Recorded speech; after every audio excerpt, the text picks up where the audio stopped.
Hello everybody, my name is Jack Collects, and today we'll be looking at a versus review between the Legacy United G2 Breakdown and the old 10-year-old, Jesus, Combiner Wars was a while ago, Combiner Wars G2 Breakdown from the exclusive Menace War box set. I don't have the rest of the box set anymore. I was like 6, give me a break. So, yeah. Seeing as he's newer, let's take a look at the brand new Legacy United G2 Breakdown first. The first thing I'll be looking at is the painting and the sculpting on the figure. If you look closely, there are several painted details, such as this bit on the chest crest, the bright blue metallic painted head up here, a light piping up top, which takes its source of lighting back here and comes through the eyes. If I can get a better angle of that, I will in just a moment. The arms have painted stripes on them, but this is more for the vehicle mode. On the back, I don't know if you can catch this on camera, this is one of my favorite details about the figure.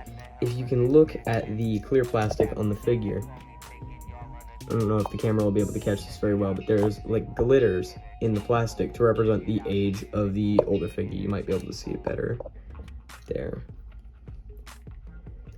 I don't know if that caught on camera at all, but you might be able to see. It's got a lot better painting, sculpting, and I think posability than the Combiner Wars figure. Speaking of that posing, let's get into it. Starting from the top, we have, let me focus the camera, Jesus. Can you see that? A little bit. Yeah, there it is. You can see the aging representation on the back of it due to this being an old unreleased figure that they decided to make a remake of in the modern age. Speaking of modern age, let's get into posing now. Ball joint at the head can look up a little bit far by cheating, look down, not at all. Side-to-side motions, 180 degrees and unimpaired in all directions. Arms go straight out, unimpeded. Arms can go all the way up and unimpeded. Kibble blocks this motion behind the head this way. If you rotate it this way, you can get it about that far. If you move the kibble out of the way, you can get 180 degrees of motion. However, that also leaves the figure looking like this, which I don't think is an option for many people.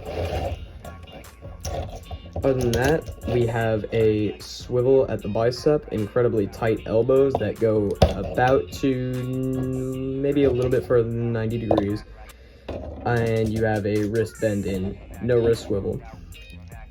Same on the other arm, of course, a swivel at the waist, unimpeded direction forward and to the back, entirely unimpeded out to the sides. A little bit more than 90 degree knee bends, and a great ankle pivot. Overall, the posability on this new figure is pretty good. Another thing that you can do with this figure is if you don't like the weird dangly bits on the back because of the new way that the hood of the car transforms, you can just bring it up, fold in those little bits at the top, fold that back down, and you got a cleaner look for the back, but it's a little more cable heavy at the front. It's really your decision on whether you like to have it that way or that way. Moving on to the other figure. Oh boy, where do I begin? The painting and sculpting on this figure is not as nice as the newer figure, mainly because it's 10 years old and happened during the time where a lot of budget checks were happening. The quality control on this figure is also not great. The posability might actually be better though. Up top, we have a ball joint at the head, a little bit more natural up, a lot more natural down, no cheating for more upper range though.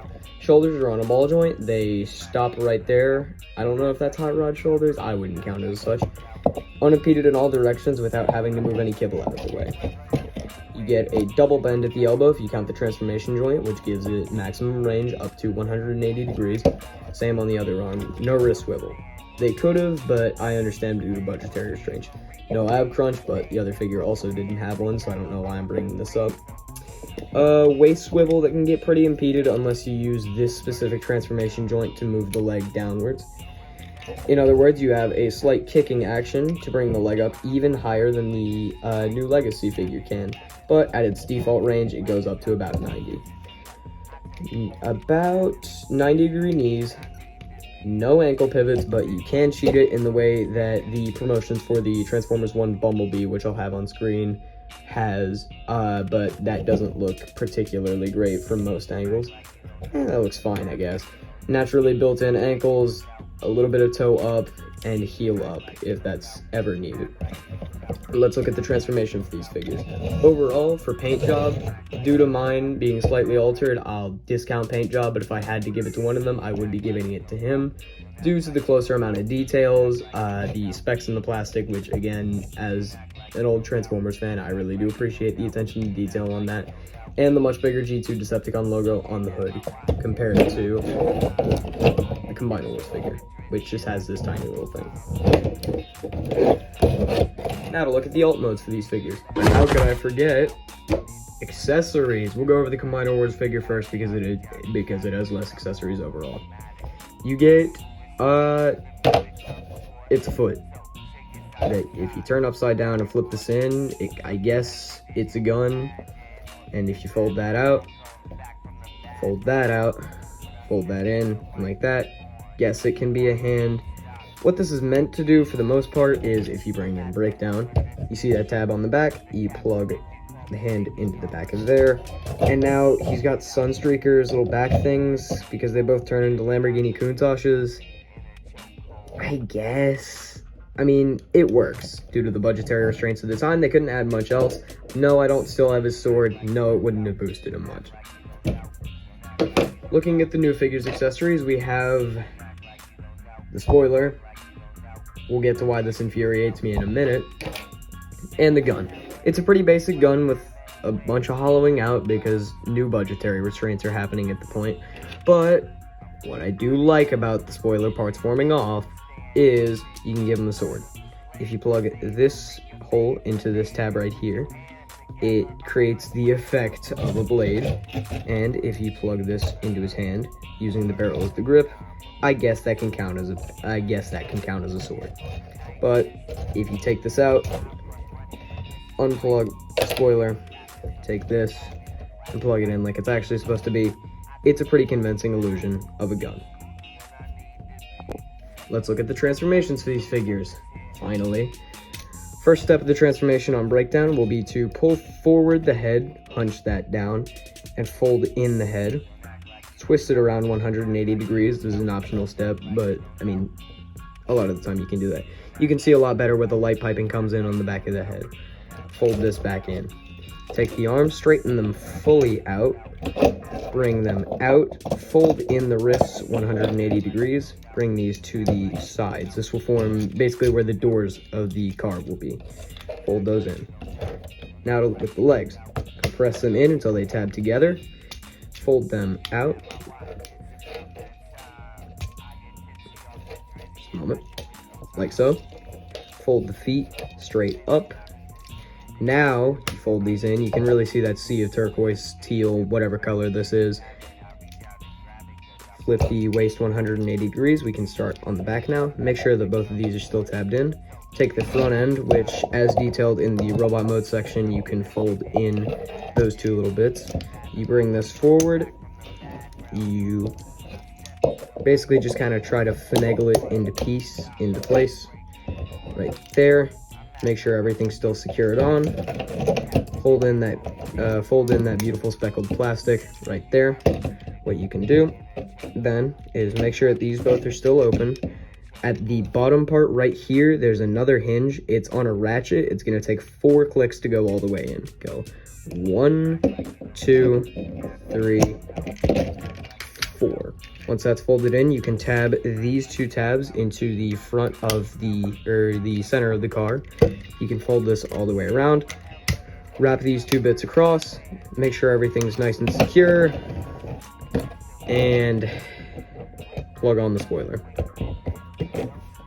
While it's not egregious because it becomes a weapon, it is essential for the alt mode because without it, it just looks like Wild Rider, and I don't need another Wild Rider. I've already got 2 on my actual Menasor, which I'll show y'all in a minute. So I think that the alt mode looks good on this. It's not a Lamborghini Countach due to licensing reasons. I can understand that. I'm not mad about that. Rolls decently well. Overall, shelf presence is pretty good. The big G2 Decepticon logo helps out a lot with that. But overall, I do think this is a nice alt mode. There's barely any kibble. If you look at the back, it's pretty clean. From on the ground, you can't see anything. You can see a couple of gaps every once in a while due to how tight the elbows are. They don't fold in all the way a lot of the time, but for the most part, it's a good alt mode. Now to get on to the other one. Before you ask, on the new figure, there's no weapon storage for the gun that I know of. I threw out the instructions because I'm an idiot. Now, moving on. Wait, hold on. Okay, I did not discover the weapon storage on this in time, but it doesn't really matter. First thing that you're going to want to do is you're going to want to pull down these two extensions that I said could help for the transformation. You're going to want to pull these all the way down. And then what you're going to want to do is to untab this chest piece right there. There are two tabs in the chest that plug into the actual chest panel. When I untab it, I should be able to see it better. I think I should be able to see it on the other side. Right there, you can see the tab, and it tabs into the actual chest plate. That comes off. Use those previously mentioned not rod shoulders to bring this down. While bringing this down, you're also going to want to bring this panel down, which locks the chest plate into piece during the transformation. Fold the elbows up 180 degrees. Make sure that this little curve goes into this little slot right here, like so. Bring this all the way down until it clicks into place, kind of like how the arms on the new figure do. Same on the other side. 2 ratchety clicks, and it's good. Take the chest plate, if it ever wants to untab. That didn't sound good. That's Combiner Wars for you. It's not broken, from what I can tell. I hope it's not broken.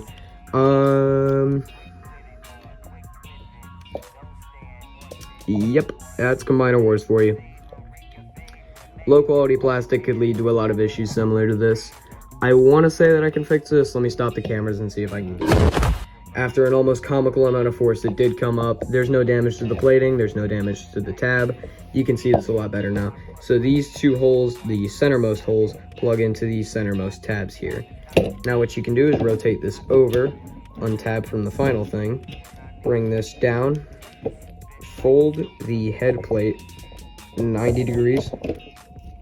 Make sure that the head isn't rotated and it's facing directly forward. Rotate the head plate 90 degrees.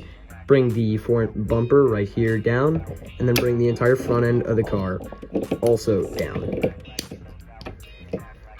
If it hasn't already, take the hood, 94 Racing, all the way down.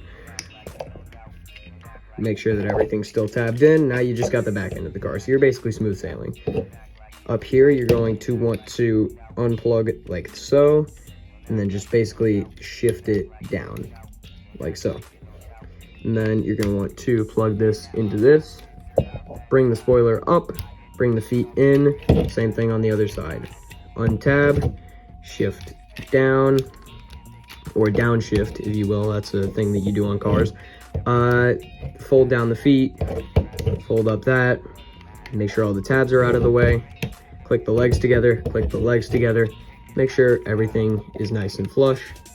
For weapon storage, what you can do, which is another feature off of the Sunstreaker version of this mold, you can take this tab on the foot, see this little hole on the back, plug into there. It's a very tight connection. Right there, this folds down and tabs into 2 at the top. I like the weapon storage on this figure, but I used to never do this as a kid because I used to throw out the instructions. I figured that out when I got the Sunstreaker version of this figure a couple years back.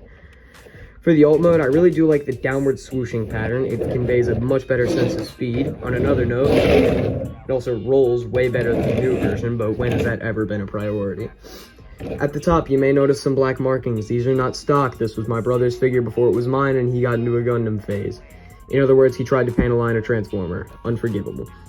But the sculpting on the alt mode is really where this figure starts to shine. You see on those headlights, these little stooped lights on there.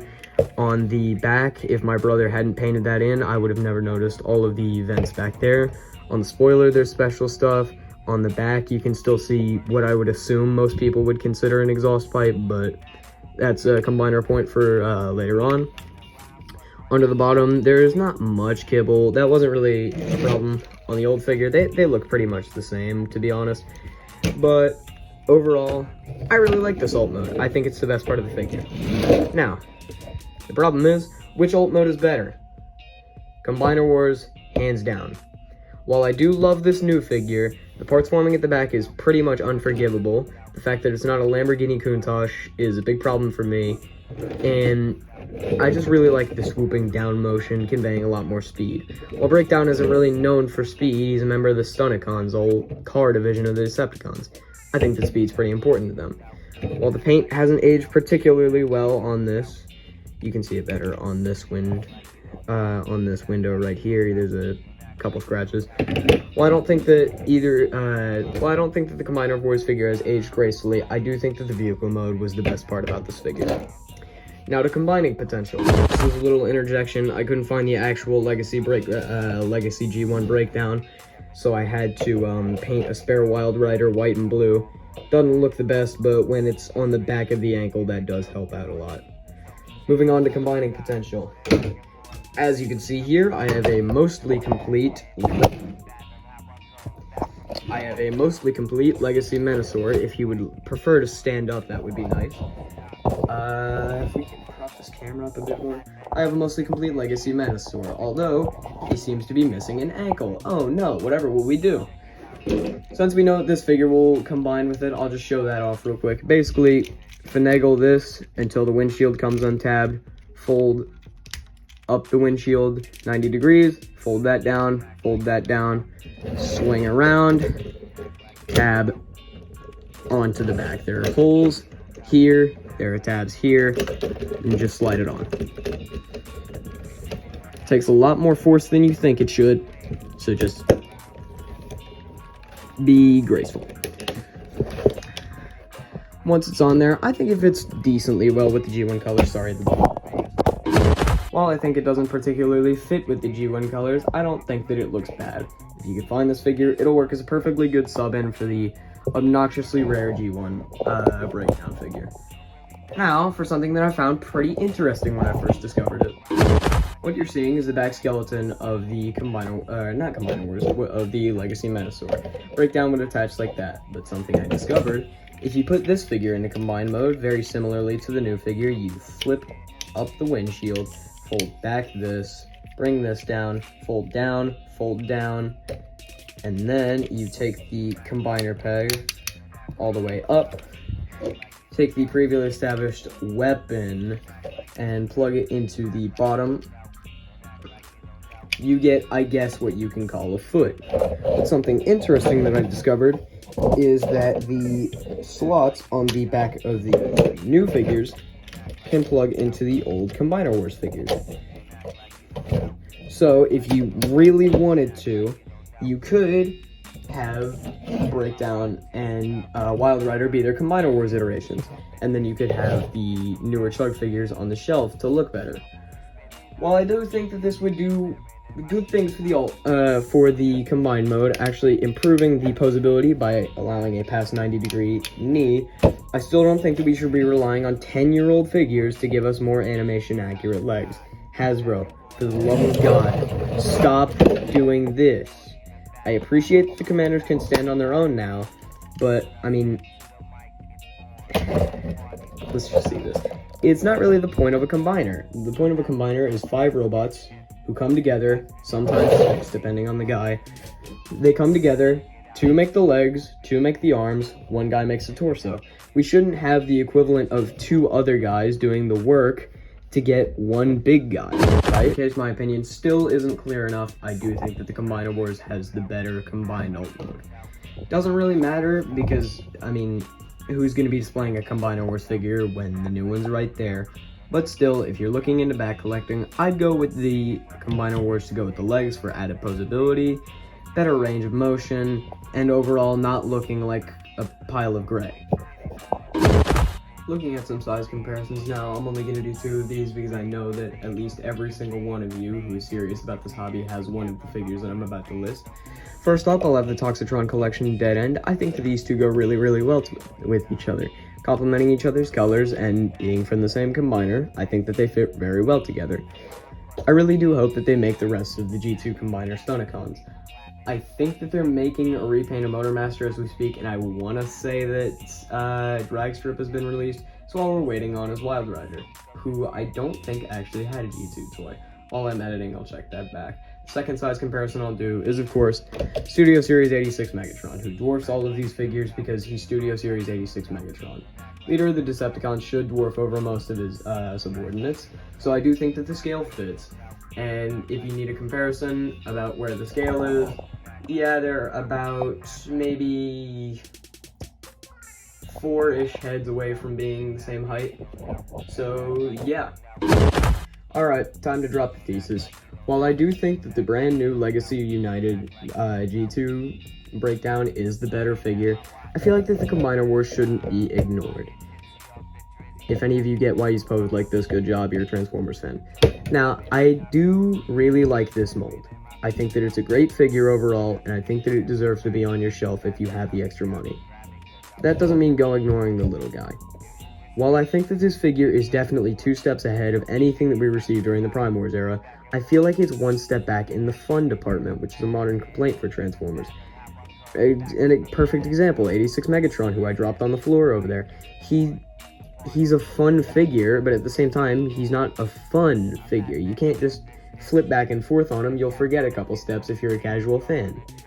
What I like about this breakdown is that you can't forget steps on the transformation because it's just Combiner Wars Dead End. But again, with slightly better posing. Sorry, I'm covering up another focus of the video. But that's not me saying that I don't like this figure. I like it. Can you tell this video is unscripted? It's a tried and true mold that works really well in these colors, and I like the attention to detail that they gave. I mean, what more could you want from a figure? You know, it to stand would be pretty nice. Thank you all so much for watching. If you like this video, there will probably be more soon. If I get to 50 views, I'll make a review on the whole Stunticon set, which is over there so you can't see it. While I do have some mismatched figures on it, I do like the whole set overall, if you want the speed cap in my opinion. But if you want more details on that, that's for later. If you have any feedback, leave it in the comments. If you do the YouTube thing, basically. I'll see you guys next time. Bye-bye.